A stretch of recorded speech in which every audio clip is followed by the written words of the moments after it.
¿Sí me escuchan? Sí. Ah, ok. Eh, bueno, vamos a hablar hoy de incontinencia urinaria.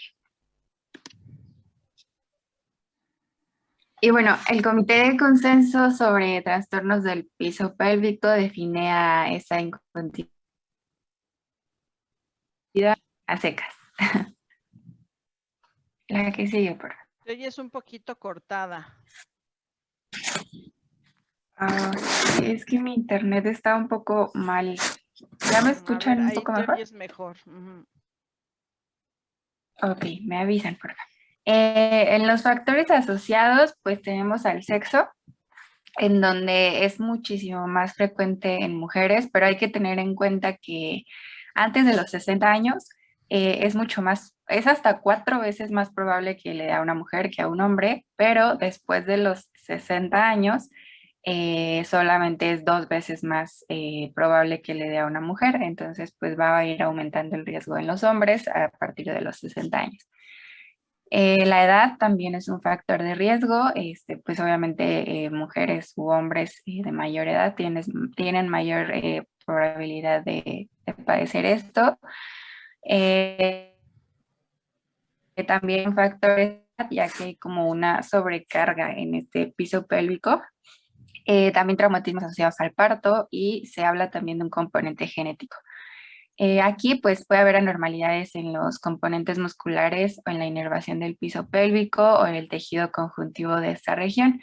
Y en el caso de un traumatismo asociado al parto, pues va a haber un daño a la neuromusculatura de este piso pélvico durante el parto y esto nos va a ocasionar una pérdida de los músculos pélvicos, de la fuerza, perdón, de los músculos pélvicos o de la función nerviosa.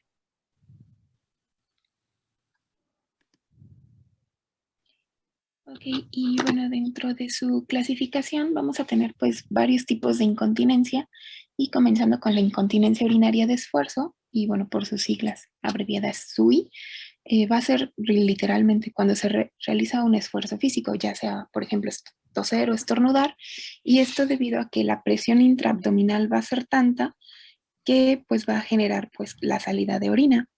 En el caso de la incontinencia urinaria por urgencia, van a ser fugas involuntarias que están acompañadas de urgencia. Esto es cuando el paciente siente que tiene como las ganas de orinar, pero de plano siente que si se mueve demasiado rápido, si realiza movimientos, pues literal esto le va a ocurrir. Entonces es como la urgencia de ir rápido, rápido al baño, pero pues generalmente no alcanzan a llegar. Y bueno, esto se debe a contracciones involuntarias de la vejiga, contracciones propiamente del músculo detrusor. Y bueno, con esto está asociado a mayor frecuencia y a nicturia.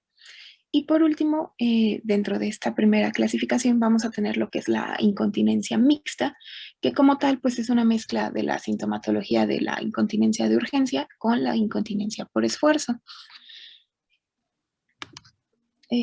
Posteriormente tenemos lo que es la incontinencia urinaria por rebosamiento, que, bueno, esta va a estar asociada a la distensión excesiva de la vejiga por ausencia de la contracción del músculo detrusor. Aunque es poco común en las mujeres, se dice que puede deberse a la obstrucción posoperatoria si el cuello de la vejiga está modificado en exceso o si existe una hiperreflexia vesical. Y la incontinencia por derivación de la orina se va a presentar como un goteo o humedad constante. Esto quiere decir que pues son las fugas, pero pues realmente son en pocas cantidades. Son literalmente cuando dejamos, por ejemplo, una llave de lavabo abierta y va cayendo gotita a gotita. Y bueno, esto generalmente se va a deber a alteraciones pues anatómicas, ya que puede deberse a fístulas genitourinarias, como puede ser la vesicovaginal o la ureterovaginal. Y bueno, esto también se puede deber a la cicatrización incorrecta de una herida después de una lesión traumática, ya sea por una laceración obstétrica, por cirugía pélvica o por traumatismo perineal. Pero estas fístulas genitourinarias más bien sería uretro, ¿no? Uretro vaginal, de la uretra. Sí. Porque del uretero está complicado. Sí, uretra vaginal. Uretro vaginal. Sí, doctora Gravi. No, a ti. Y bueno, en esta imagen, que son como las principales, tenemos que por reposamiento, como les mencionaba, pues por bloqueo uretral, la uretra está pues bloqueada y la vejiga es incapaz de vaciarse normalmente. Y bueno, por lo mismo de esta acumulación tiende a distenderse. En la incontinencia por esfuerzo, como les mencionaba, pues existe una presión abdominal pues mayor y bueno, hace que la relajación del piso pélvico y con los músculos detrusores pues estén pues abiertos, permitiendo como la salida de la orina, mientras que en la incontinencia por urgencia hablábamos de una hipersensibilidad de la vejiga y bueno, generalmente es a infecciones o propiamente a desórdenes neurológicos. Y bueno, para hablar un poquito de su patogenia tenemos que hablar primero pues rápidamente de lo fisiológico, en lo cual va a tener dos fases, la miccional y la de continencia. Propiamente pues la miccional es cuando se presenta la orina y la continencia cuando se mantiene dentro de la vejiga. La fase miccional pues ¿cómo decirlo? Caracterizada o determinada por la elasticidad del músculo detrusor y la coaptación del tracto de salida, mientras que la fase de continencia, de igual manera con la elasticidad del detrusor, pero en este caso pues va a depender de la conductancia del tracto de salida. Y tenemos que tener en cuenta que el control voluntario va a ser propiamente de la vejiga y del músculo detrusor, junto con el tracto de salida, que son el esfínter interno, externo y propiamente de la uretra. Y para cada fase se requiere que, bueno, la fase miccional, el músculo detrusor esté contraído y la apertura del aparato esfinterino en la fase de continencia pues es completamente lo inverso.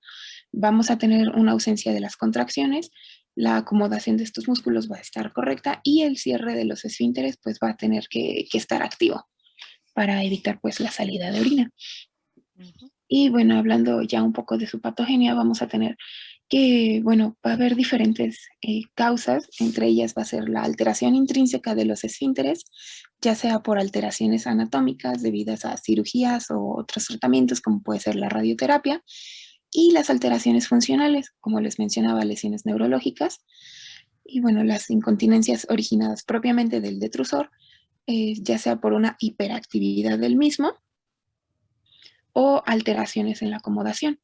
La hiperactividad vesical, que propiamente pues es un incremento en la actividad de en la presión intravesical, y bueno, esto va a afectar propiamente en la fase de continencia, ya que va a haber contracciones propias del detrusor y un incremento del tono en el mismo. Y después tenemos la hiperactividad del músculo detrusor, la cual podemos clasificar como idiopática o neurógena, que pues principalmente igual está asociada a lesiones neurológicas. Y bueno, anteriormente se le conocía como hiperreflexia e inestabilidad primaria del músculo detrusor. Y bueno, nuevamente lo que ya les había comentado, cuando la fase miccional pues es la fase activa, los músculos van a estar pues relajados, permitiendo el paso de la orina, mientras que en la fase de continencia estos músculos tienen que permanecer contraídos para que pues ocurra este cierre y no se nos escape pues el líquido. Y bueno, para su diagnóstico nos tenemos que basar propiamente primero en la clínica, como en todas las patologías. Y bueno, en esta nos vamos a tratar de basar en identificar la sintomatología que se presenta y la gravedad de la misma para poder clasificar el tipo de incontinencia que presenta nuestro paciente. Y bueno, para esto también encontré que existen diversos cuestionarios ya establecidos, como el cuestionario de problemas urinarios y el cuestionario de impacto de la incontinencia.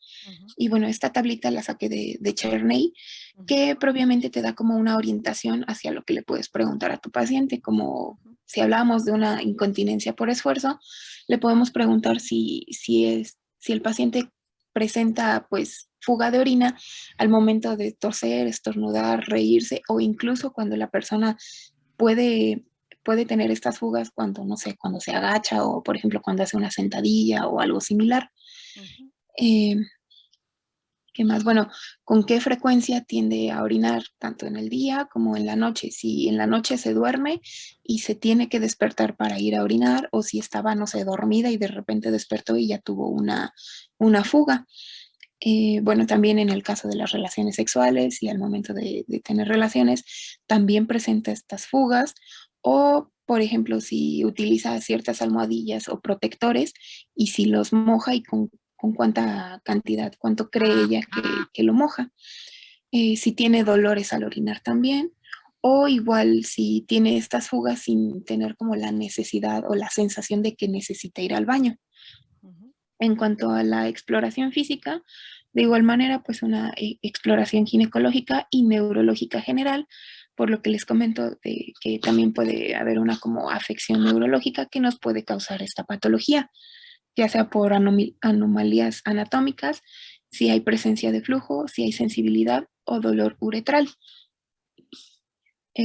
También dentro del diagnóstico tenemos este tipo de tablitas que son los registros de la micción, que propiamente pues es una bitácora urinaria que nos va a cuantificar la frecuencia y el volumen, generalmente de 24 a 48 horas. En esta se tiene que registrar el ingreso y el egreso de los líquidos. Todo líquido que haya consumido la paciente, ya sea agua, té, café, incluso si se puede cuantificar, no sé, por ejemplo, en la comida que comió caldo, aproximadamente cuántos mililitros. Y de igual manera, pues al momento de que ella va al baño, aproximadamente, pues cuántos mililitros pues sacó. Si existieron episodios involuntarios e incluso si se puede y recuerda la paciente qué estaba haciendo en el momento en que le ocurrió la fuga, también se tiene que especificar qué actividad realizaba. Y bueno, por ejemplo, en esta tablita que ya está como más llena, están los horarios de la paciente y bueno, la cantidad de líquidos que ingresan, a qué horas fue el incidente y la actividad que estaba realizando cuando le ocurrió. Como les menciono, pues es importante tratar de como cuantificar cuánto entra y cuánto sale para tener como un control. Recordemos que esto es muy importante ya que la cantidad que entra es la que tiene que salir. Y también hay que ver la calidad del líquido, ¿no? Si es un, un líquido que es estimulante de la vejiga, por ejemplo, como el café o el vino, la cerveza, ver esa situación para prohibírsela al paciente cuando se va a ir a dormir. Y ver eso que tú estás diciendo es el patrón miccional que tiene la paciente o el paciente para determinar si es de urgencia o si es de esfuerzo, ¿no? Ok. Ok, bueno, continuando un poquito con lo de la exploración, existe la prueba urinaria de esfuerzo que propiamente se puede realizar con la maniobra de Valsalva, la cual va a consistir en hacer una expiración forzada, teniendo la glotis cerrada y ejerciendo una resistencia en la extensión, que más o menos es como la imagen de la señora que está ahí en la fotito. Y bueno, con esta maniobra se le puede pedir a la paciente que tosa voluntariamente para ver si presenta fugas de orina. En caso de que no se observe salida de orina, también podemos pedirle a la paciente que se coloque en bipedestación con las piernas separadas a nivel de sus hombros y de igual manera pedirle que tosa, pues para ver si existen estas fugas. Aunque, bueno, en este caso de que sí existan estas fugas, pues propiamente nos va a sugerir un diagnóstico de incontinencia por esfuerzo. Y bueno, esto es lo que les mencionaba anteriormente, la imagen de hasta abajo nos habla del incremento en la presión abdominal, que a su vez, pues digamos que existe como una conducción a nivel de la vejiga, lo cual como que la presiona y ocasiona estas fugas. Pasando al examen neurológico, les había mencionado que esto también está relacionado en ocasiones con la incontinencia, por lo que muchas enfermedades pues pueden causar disfunciones en la micción, ya sea lesiones medulares o cerebrales focales. El Parkinson también está asociado a la esclerosis múltiple o los accidentes cerebrovasculares. En este caso pues tenemos que evaluar el estado mental, la fortaleza motora, la función sensorial, los reflejos tendinosos profundos y la integridad de la médula espinal sacra. Esto pues con la finalidad de principalmente de ver que no existan lesiones medulares asociadas, ya que a nivel de las raíces espinales a nivel sacro 2 y 4 tenemos que existen las neuronas, perdón, para el control de la micción. Son como las que están más asociadas y como les menciono, principalmente tenemos que evaluar que no existan lesiones medulares a este nivel pues asociadas. Y bueno, las pruebas de urodinamia son las pruebas del funcionamiento de las vías urinarias bajas. En cuanto a los métodos simples, son los registros de la frecuencia y volumen de los que ya les hablé, y los métodos complejos que tienen mayor precisión, pero pues ya requieren como mayor equipo o mayor, pues sí, mayores esfuerzos y mayores, ¿cómo decirlo? Mayores estudios, en los cuales tenemos la cistometrografía, el estudio de flujo-presión, la uroflujometría, el perfil de presión uretral y la presión abdominal de fuga. Las indicaciones para estas pruebas urodinámicas pues van a ser los antecedentes y los síntomas complicados de nuestra paciente. Si existió una cirugía en la que nosotros consideremos que fue como de riesgo, que pudo haber condicionado a esta patología, o si hubo un prolapso de órganos pélvicos, si existe una enfermedad neurológica, si existe incontinencia de urgencia refractaria a tratamientos iniciales conservadores, si la fuga es continua, como les menciono, cirugías asociadas, o datos clínicos que no se relacionan con los síntomas, y pues también en pacientes mayores de 65 años. El primero es la cistometrografía miccional, la cual pues propiamente es un estudio de flujo-presión y va a, pues, a necesitar la medición simultánea durante el vaciamiento vesical de 3 presiones, que propiamente es la vesical, la abdominal y la uretral, con la intención de pues ver qué tanta presión se ejerce y cada una de estas presiones, pues qué tan relacionada está con la incontinencia. Como les mencionaba, pues si tenemos un aumento en la presión abdominal, generalmente esta presión abdominal va a generar una compresión, por decirlo así, de la uretra, de la vejiga, perdón, ocasionando que a nivel de la uretra pues se extiendan, se relajen, se extiendan los músculos, provocando pues esta salida de orina. Esta tablita pues nos marca un poquito más resumida cada una de las pruebas. La cistometría simple, que mide la presión y el volumen de la vejiga. La compleja, que se encarga pues ya propiamente de tener como más datos, como es el volumen vesical, la tasa de llenado, la presión de la misma vejiga, la presión abdominal y pues como tal la presión que presenta el músculo detrusor. La uroflujometría, que va a medir propiamente la velocidad. La prueba de presión y flujo, que combina la cistometría compleja con la uroflujometría, es decir, pues los niveles de presión con la velocidad. La presión de fuga, que pues se determina mediante las presiones abdominal y vesical y va a medir la resistencia uretral al esfuerzo abdominal. Y por último, pues algo más importante también es la electromiografía, que va a determinar pues como tal la actividad a nivel de los músculos implicados a nivel de piso pélvico o de los esfínteres, tanto anal o uretral, pues para saber si nuestro patrón pues de conductancia o de, de conductancia y de... ay, se me fue. Bueno, para saber si nuestro funcionamiento de los músculos, músculos detrusor, ajá, están del músculo funcionando detrusor, adecuadamente. La contracción si realmente se que está ejerce. llevando esa contracción y relajación como se debe. Así es. Son Eh, estudios muy específicos. En este tipo de estudios se tiene que hacer una subespecialidad para poder desarrollarlos y llevarlos a cabo. Es importante que ustedes sepan que existen estos estudios para poder saber el tipo de incontinencia que tiene nuestra paciente, que son muy variados y que son muy sistemáticos, porque no es lo mismo que yo tenga una incontinencia urinaria de urgencia o una incontinencia urinaria mixta o una incontinencia urinaria quirúrgica, que sea quirúrgica en este caso. Entonces, pues estudiense cuál se utiliza para cada cosa, para que si nosotros preguntamos alguna situación de urgencia o una mixta, sepamos saber qué estudio le podríamos mandar a nuestra paciente. ¿Qué más? ok, y bueno, propiamente tenemos como la ayuda de las pruebas de imagen. En el caso de la ecografía, podemos utilizarla para ver si existe algún trastorno a nivel del piso pélvico o una resonancia magnética, más que nada pues para obtener información de las estructuras asociadas igual al soporte del piso pélvico, como son los músculos, los tendones, sus fascias y Ujú. entre más tejidos. Y bueno, la uretroscopía, que propiamente pues es una endoscopía como la que les marco en la imagen, más que nada para ver si existe alguna anomalía pues directamente en la vejiga. Pero pues bueno, esta ya es como una prueba más invasiva, por lo cual pues con todas las pruebas pasadas de las que les conté, pues se va a tratar de evitar, pero bueno, en caso de que sea muy, muy necesario, pues se va a tener que realizar. Ok.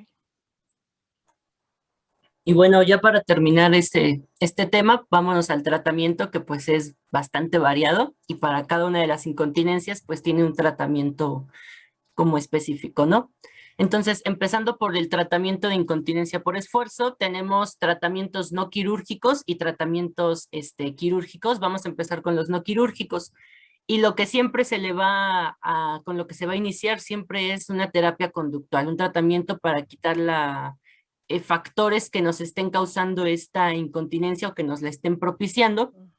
Y también se opta también por esta porque es el menos costoso, el menos traumático y el más sencillo, ¿no? El más accesible para las pacientes y pues para nosotros.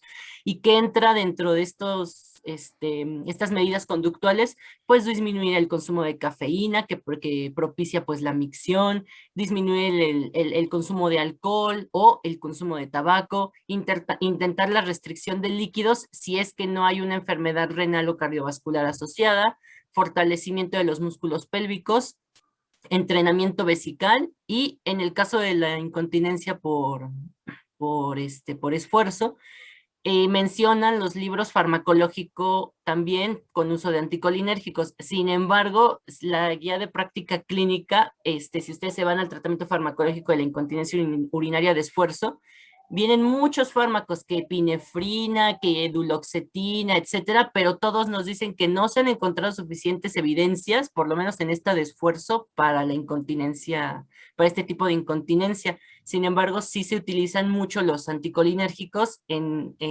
la incontinencia De por urgencia. urgencia. Ujú. Entonces aquí se Ujú. los pongo, pero pues si quieren checar la GPC, pues para que vean que no les miento. No, sí, estás bien. Bueno, la que sigue, Bren, por favor. Empezando por ya quitando las medidas higiénico-dietéticas de quitar algunos líquidos, cafeína, alcohol, tenemos los ejercicios de Kegel que nos ayudan a fortalecer los músculos del piso pélvico y la musculatura uretral. Estos ejercicios los vamos a pedir que nos sirven para fomentar o fortalecer las contracciones voluntarias repetitivas, sobre todo en músculos detrusores y los elevadores del ano, que serían el pubococcigio, el coccigio y el ileococcigio. Y lo que queremos es básicamente que la paciente apriete el músculo como lo mencionan, como si estuviera queriendo evitar una flatulencia, ¿no? Así como que te la estás aguantando. Tiene que realizar las 8 contracciones 3 veces al día. Esas contracciones deben durar entre 5 a 15 segundos, un promedio de 10 segundos pues está bien, con 10 segundos de descanso entre cada contracción, y lo tiene que realizar diario por 3 meses y se le tiene que ir dando seguimiento. De igual forma, al momento de que esté o de que quiera orinar, tiene que tratar de retener el chorro por 10 segundos. Entonces, pues eso también si lo logra, bueno, si no lo logra cuando va iniciando, pues no hay problema, pero conforme vaya pasando el tiempo, lo que se espera es que pues sí logre retener el chorro. La que sigue, Bren, porfi. Y aquí les pongo algunos ejercicios. De hecho, estos ejercicios de Kegel no solo se utilizan para la incontinencia, ya también nos lo comentó Leo en psiquia, que se utilizan para la disfunción eréctil, se utilizan para el embarazo, para fortalecer nuevamente la musculatura pélvica. Entonces de hecho, son muy conocidos estos ejercicios. La verdad era la primera vez que los leía, pero hasta mi mamá cuando vino aquí a ver y dijo, eso yo los hice cuando me recuperé de mi embarazo. Muy bien. Está bien, mamá. La que sigue, Bren, porfa. De igual forma, se utiliza un entrenamiento vesical en el cual pues los objetivos es pues entrenar la vejiga, ¿no? Para que reducir la incontinencia y aumentar esta capacidad que tenga la vejiga, ¿no?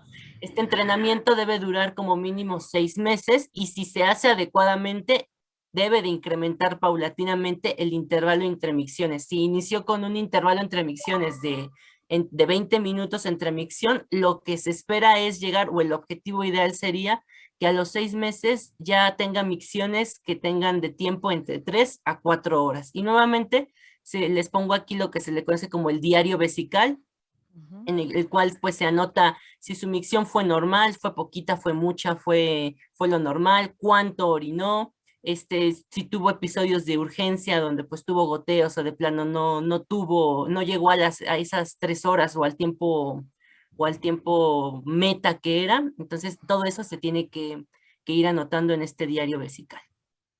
La que sigue, Bram, por favor.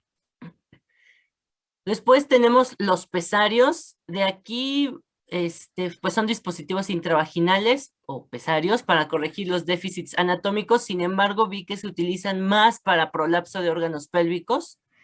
Entonces, O sea, los pesarios que son materiales de Silastic que están hechos para colocarse intravaginalmente. ¿Por qué se utiliza un pesario? Un pesario no se le otorga o se le sugiere a cualquier paciente. Se le sugiere a una paciente que tenga un índice de gravedad quirúrgico. ¿Qué quiere decir? Que sea una paciente senil, que sea una paciente con cardiopatía, que tenga más riesgo-beneficio ponerle el pesario que operarla. Entonces, lo ideal, ahorita que sigas platicando, Jaramillo, a las pacientes que tienen prolapso de órganos pélvicos es mejor operarlas, pero si es una paciente que tiene una enfermedad concomitante severa, pues le digo, bueno, pues no la puedo operar, pues le voy a poner un pesario. Lo malo de los pesarios es que cuando se colocan en vagina, digo, se tienen que poner mucho gel y estarlos lubricando y colocarlos y lavar el órgano vaginal, etcétera, de preferencia diariamente. Cuando se colocan pueden provocar laceraciones vaginales. ¿Por qué? Pues porque son pacientes que son seniles. Entonces ya el colágeno que está disminuido, pues puede provocar que estos pesarios laceren el órgano y le traigan concomitantemente otras alteraciones a esta paciente, como son procesos infecciosos, laceraciones, sangrados, etcétera. Entonces, un pesario, yo nada más se lo voy a recomendar a una paciente que no pueda yo hacerle una cirugía, ¿no? ok, doctor. Sí, de hecho, esta imagen pues la saqué del Novak porque Está muy buena, ¿eh? Ni de Cherney creo que los menciona, la guía de práctica tampoco, y los buscas en internet y pesarios para prolapso de órganos pélvicos básicamente, ¿no? Así es. La que sigue, Bran, porfa. Bueno, aquí les pongo algunos tipos de pesarios, pero básicamente pues sí son como dice la doctora, ¿no? Incluso los ponen más en útero, ¿no? Más que a nivel uretral o de la vejiga, la que Así sigue, es. Bren. Pero cuando sí se llegan a poner en la vejiga o a nivel de la uretra, la que sigue, Bren, porfa. Se utilizan este tipo de pesarios que son como cuboides, porque pues yo decía, a ver, si le pones un pesario que tiene forma de anillo, pues de todas maneras yo creo que por ahí sale la orina, ¿no? Entonces necesita como un taponcito que ponerle, y pues precisamente se usan estos, es lo que encontré. No, es que mira, Jaramillo, no se ponen en la uretra, ni se ponen en el recto, se ponen en la vagina. Esta donita, como la primera que pones en tu ejemplo, la doblas un poco, llena de gel, y la colocas en vagina. ¿Para qué? ¿Qué es lo que estás buscando?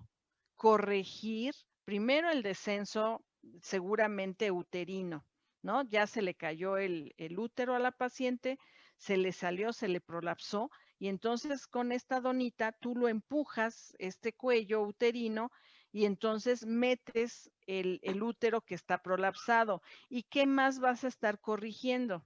La uretra, la angulación de la uretra. La angulación de la uretra debe de estar a 45 grados, o sea, viéndote, Ok. ¿sí?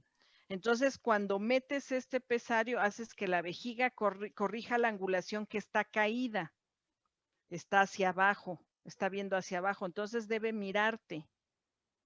No son 45 grados, serían como 90 grados. Debe estarte mirando la uretra. Si la uretra te mira, cuando le pones el pesario ya la hiciste, igual que cuando haces una cirugía quirúrgica. Bueno, mirarte quiere decir que está de frente, ¿no? La uretra.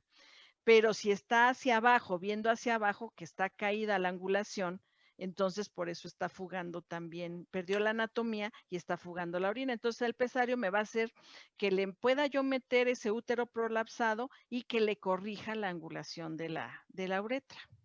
Ah, ok, doctora. Sí, es que no encontré mucho la técnica, entonces supuse, Sí. ¿no? No se usan mucho, te digo que es en pacientes muy ancianas. Nosotros lo hemos usado cuando realmente no le podemos hacer histerectomía vaginal.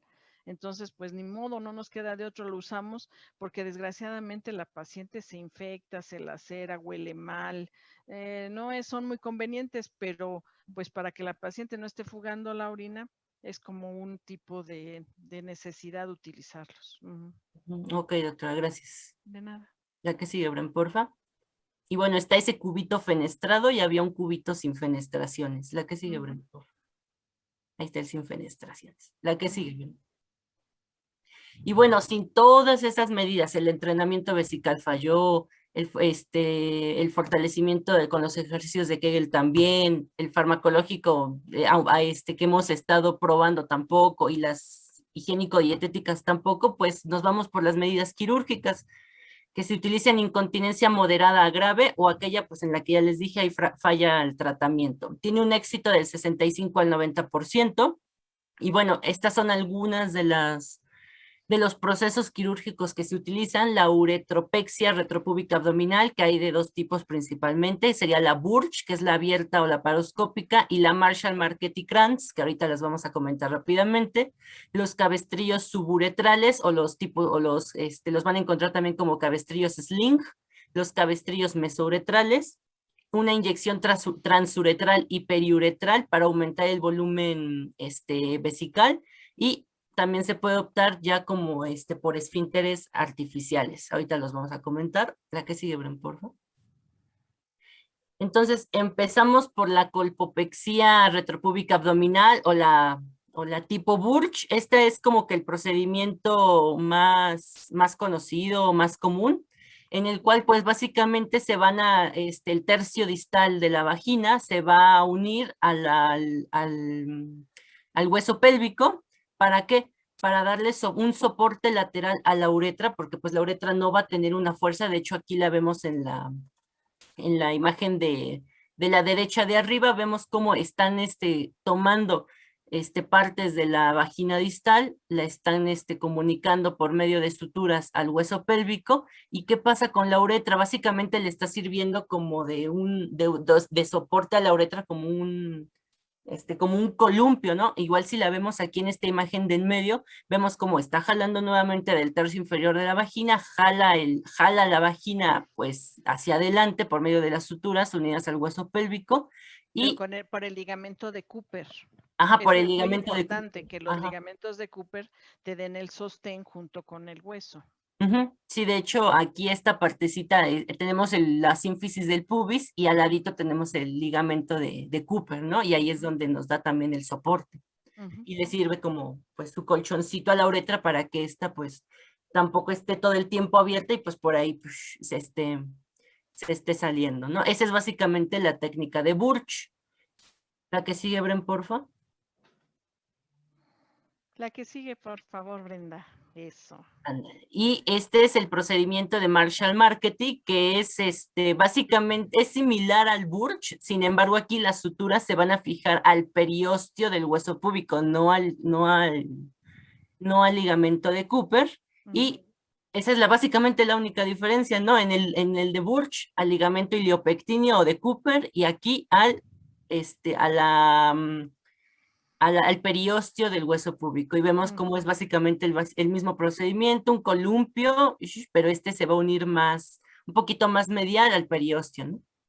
Sí, nada más que en el Burch es por vía abdominal, o sea, lo haces por arriba, buscas los ligamentos de Cooper y los unes.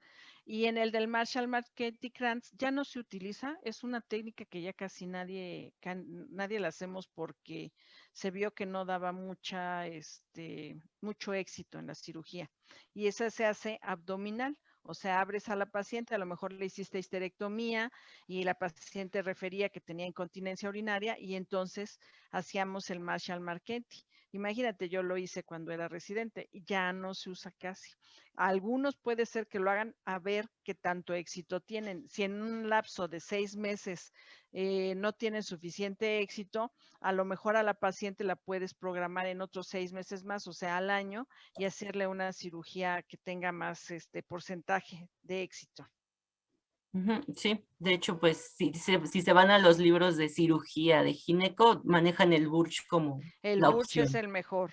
El Burch es el mejor, aunque también el Pereira es bueno, ¿eh? El cabestrillo de Pereira, a mí se me hace que en las pacientes que tienen un índice de masa corporal mayor de 25, les va bien. Pero el Burch, si a mí me preguntaran en un examen cuál es el mejor, pues es la técnica de Burch. Sí, gracias, Ajá, doctor. de La que nada. sigue, Bren, porfa. La que sigue. Ah, esa, bueno, gracias. Pasamos a los cabestrillos uretrales y suburetrales, que básicamente su objetivo es lograr el soporte de la uretra media y el cuello vesical con materiales orgánicos o sintéticos, y pues básicamente hace la función de, pues, de un cabestrillo cuando nosotros nos fracturamos un brazo, que nos ponen una venda que nos la cuelgan al cuello para darle pues soporte al brazo. Aquí es básicamente el mismo principio, que serían los tipos sling. Vean cómo pues rodea a la uretra para darle un soporte, mantenerla fijada, mantenerla, como decía la doctora, elevada en su ángulo que debe de ser.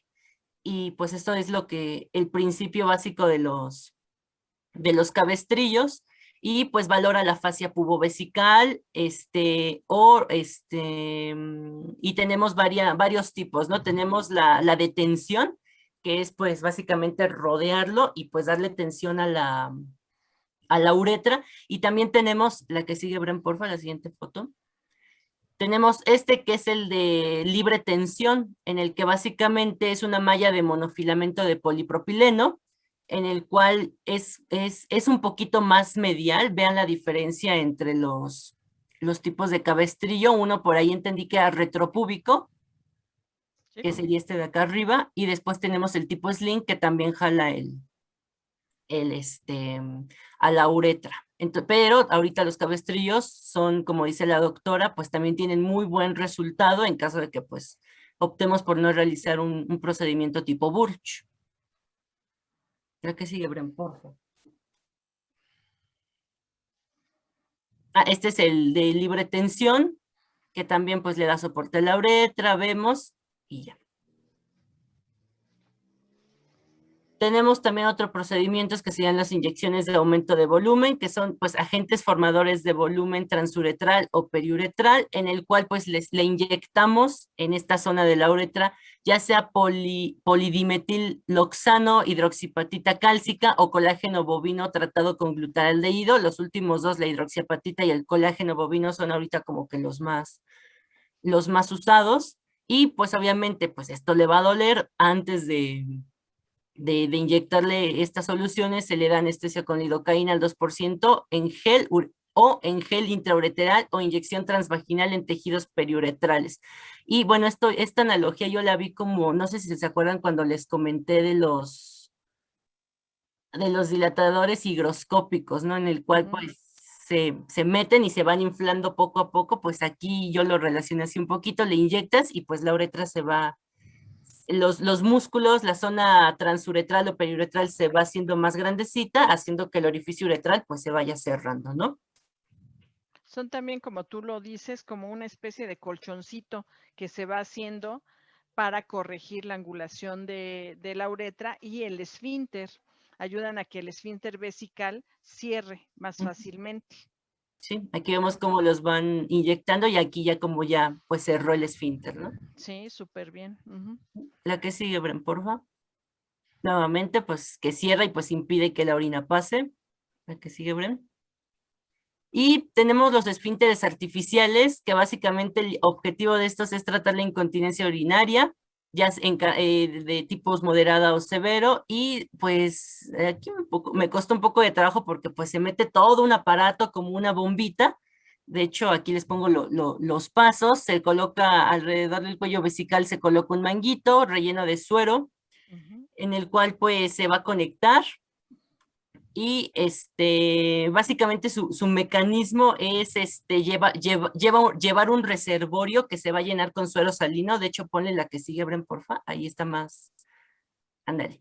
Lleva un reservorio que se llena con suero salino y que tiene una determinada presión. Después se hace el circuito en conjunto con el manguito inflable que va a envolver a la uretra y en medio tiene un interruptor. Cuando el interruptor está apagado, pues el líquido del reservorio pasa hacia el manguito y cuando quieres orinar, la mujer se aprieta sobre el labio mayor de la vagina, las presiones de este sistema van a cambiar y el líquido del suero salino vuelve al reservorio y el manguito pierde la presión y pues ya puede salir la orina, ¿no? Es un sistema pues complejo, pero básicamente es un juego de cambio de presiones y de cambio de posición entre el suero y la orina, ¿no? Y ya nada más cuando quiere orinar, se aprieta, que aquí está la bomba controlada a mano, se aprieta y permite la salida de orina.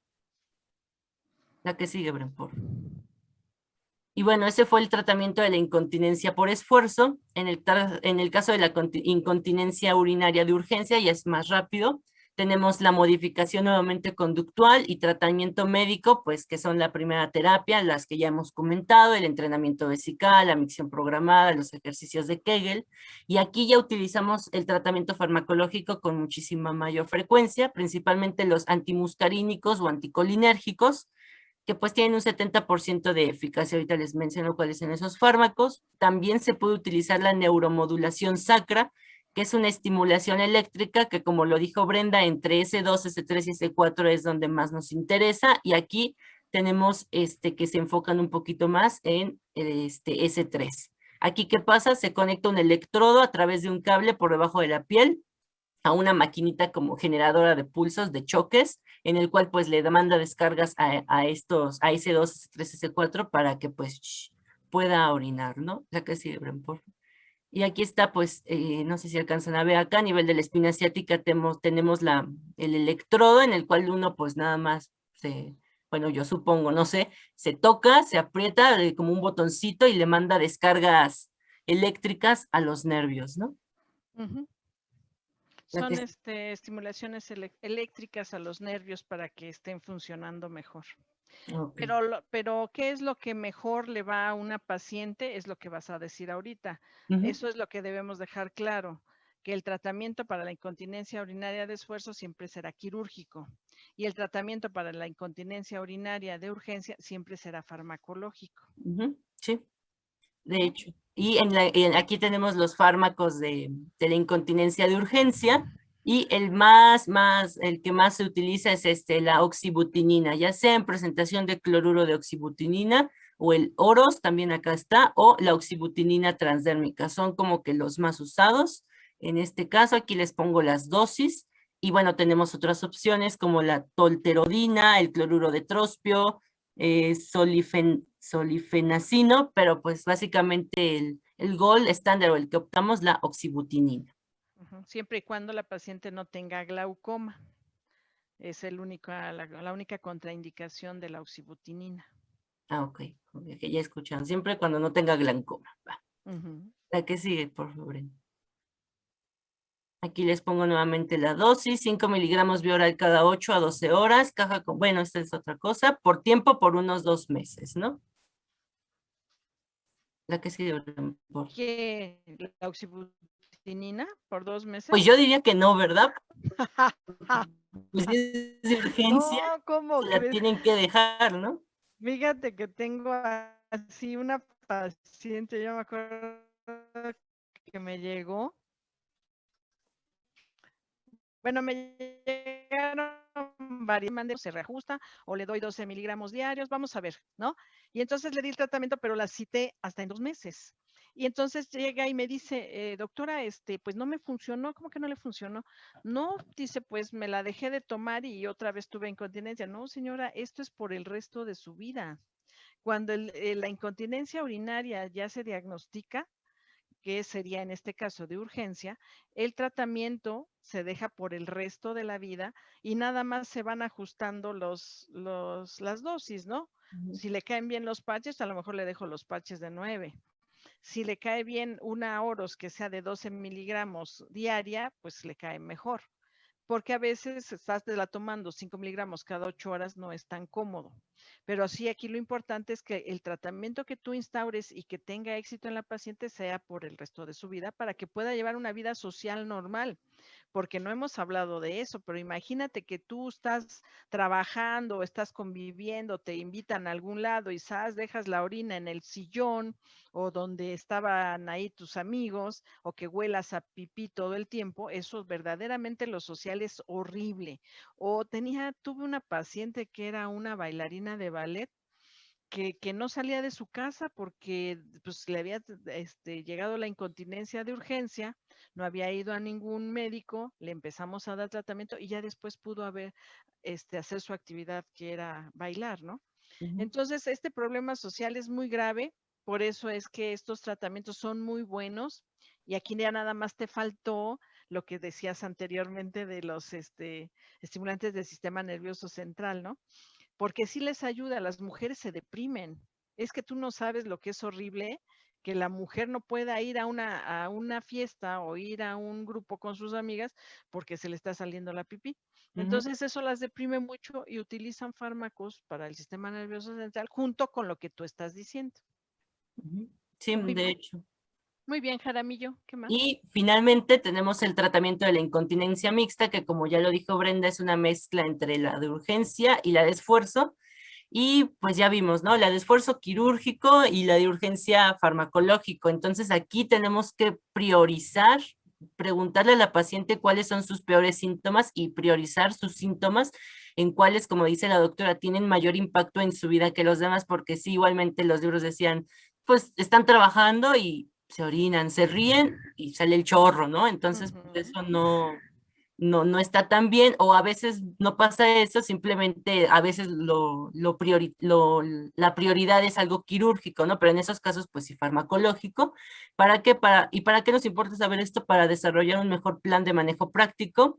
Deben conservarse, obviamente, primero las medidas conservadoras y si los síntomas no mejoran, empeoran, pues considerar medidas quirúrgicas para ver si hay un alivio dirigido. Y en este caso, la medida quirúrgica que se opta, pues es un cabestrillo mesouretral. Y Brenda también había comentado de la incontinencia por rebosamiento. Entonces, la incontinencia por rebosamiento, como decía en su diapo, es básicamente aliviar el vaciado de esa vejiga y encontré que era pues sondear la vejiga, ¿no? Meterle una sonda y que ajá. pues, por ahí fuera drenando, ¿no? O buscar que está obstruyendo la uretra. Mejor busquemos qué está obstruyendo la uretra. Claro que si te llega un paciente que dice, doctor, es que no puedo orinar y se está muriendo del dolor, muchas veces pones una talla suprapúbica, o sea, metes una tipo de trocar para sacarle la vejiga, perdón, la orina de urgencia. Pero si no, pues sí hay que buscar de preferencia la obstrucción y corregirla, ¿no? Ujú, sí. La que sigue, porfa. Bueno, aquí una tablita de qué causa, qué debemos de evitar en la incontinencia y aquí pues subrayando agentes anticolinérgicos, pues básicamente son los que damos para la incontinencia urinaria, ¿no? La que Ujú, sigue, porfa. Y ya, pues aquí les pongo su algoritmo de la guía de práctica clínica, el diagnóstico, el tratamiento. Aquí ya no manejan las quirúrgicas, lo manejan como envío al segundo nivel. Aquí nada ajá, más se enfocan en las medidas, pues, farmacológicas o no quirúrgicas y pues ya, el segundo nivel, pues ya lo comentamos. ujú, ¿A qué sigue, Bren, por favor? Y ya eso sería todo. ujú. Sí, y ya comentamos, ¿no? La de esfuerzo será quirúrgico, la de urgencia será farmacológico. Y a la de urgencia también le tienes que agregar lo que dijimos, la fluoxetina, imipramina, cualquier tipo de estos medicamentos que puedan hacer que la paciente tenga una mejor sensibilidad para la vida, ¿no? Y ya si le corregimos la incontinencia, pues ya el Dipend y todos esos que venden, pues ya no va a tener que usarlos, ¿no? ¿De acuerdo? ¿Dudas? ¿No? Vámonos a dormir entonces, ahora sí, como había dicho alguien por allá, ay, Moguel, de veras. Pero yo no hice nada. ¿No? Chin, bueno, pues, descansen entonces y nos vemos el próximo jueves. Sí, doctora. Estudien, Gracias. sean felices. Buen día. Bye. Era bonito Cuídense día. mucho. Bonita semana. Igualmente.